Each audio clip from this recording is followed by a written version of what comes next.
Welcome back to our channel. In today's tutorial, we'll show you an exciting technique to clone yourself using CapCut. We'll guide you through the process, so let's get started.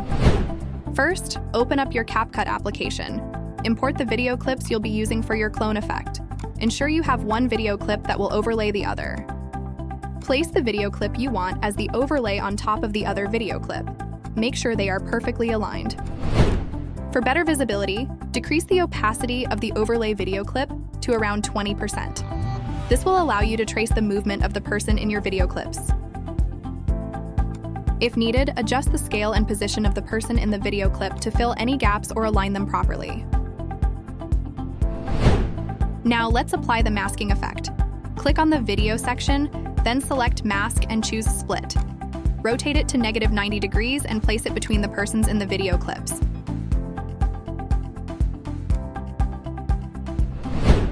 To create a smooth transition between the cloned persons, adjust the feather settings based on your preference. Experiment with different values until you're satisfied.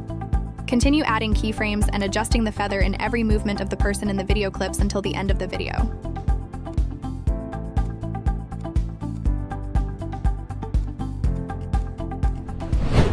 Once you're done with the cloning effect, restore the opacity of the overlay video clip to 100%. And that's it! Your clone effect is complete.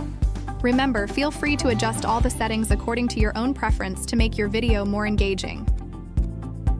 And here's the final result.